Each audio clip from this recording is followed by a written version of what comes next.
Então vamos pegar o cristianismo de Constantino, tá? Do imperador Constantino Romano.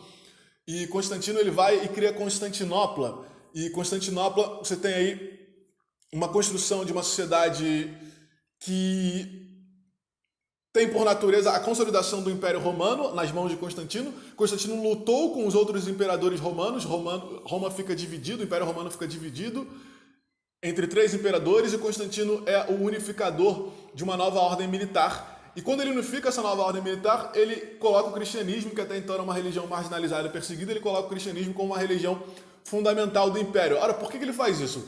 Primeiramente porque Constantino, quando ganha a vitória do Império Romano sobre os outros imperadores de Roma, ele diz que ele teve um auxílio cristão, que ele teve uma visão cristã, inclusive ele converte todos os seus soldados para o cristianismo e vence essa guerra, então ele atribui essa vitória a Cristo. Essa é a narrativa, vamos falar da verdade social histórica.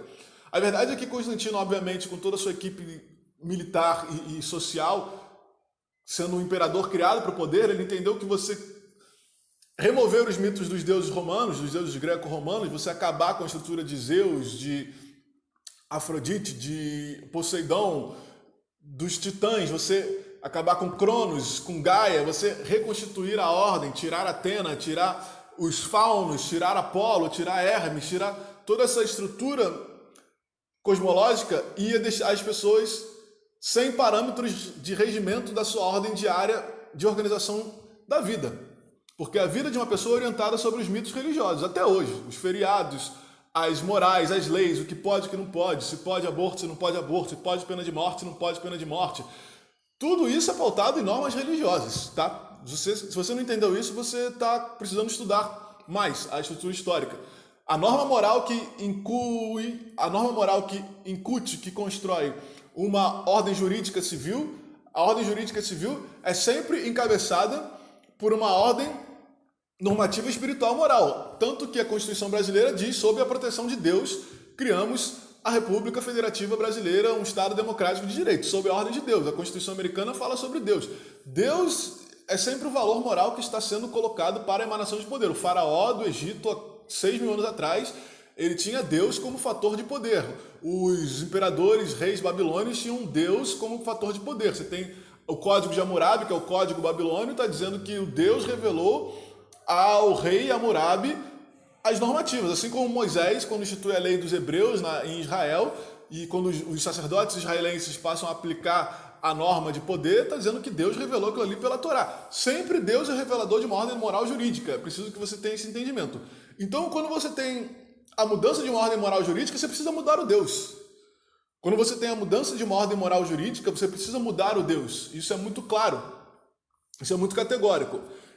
Quando há a mudança de uma ordem moral jurídica, você precisa mudar o Deus. E mudar o Deus requer que você mude todo o simbolismo fantástico. Agora, eu posso entrar aqui no processo de mudança do simbolismo fantástico, eu vou entrar nisso rapidamente, mas depois, nesse mesmo áudio, eu irei explicar o que é o simbolismo fantástico. O que é de fato o simbolismo fantástico? O que é essa transição sistemática de uma estrutura simbólica fantástica? Porque por que existe a natureza mitológica dentro do processo religioso? Eu repito aqui categoricamente que eu não acredito que a religião é verdadeira. Nenhuma religião para mim é verdadeira.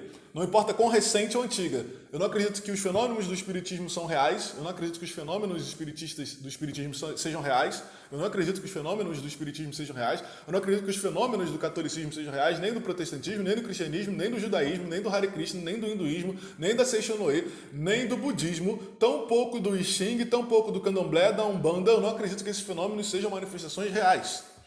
Eu acredito que elas podem ser explicadas cientificamente, mas eu não acredito que seja a manifestação da cosmologia que elas desenham. O desenho da cosmologia dessas religiões, a forma que elas enxergam o mundo, não é um parâmetro definidor da realidade, tampouco a realidade se comporta como esses diversos povos desenham. Do contrário, a realidade seria múltipla e infinita e daria um choque de lógica entre as várias pessoas que vivem aqui, mas têm crenças de realidades espirituais diferentes que não podem funcionar uma com as outras jamais. Então, quando você tem a constituição de um universo narrativo místico, por que a literatura cria seres fantásticos, dragões, serpentes, Adão e Eva? Por que tem Deus criou o céu e a terra era um caos, Deus disse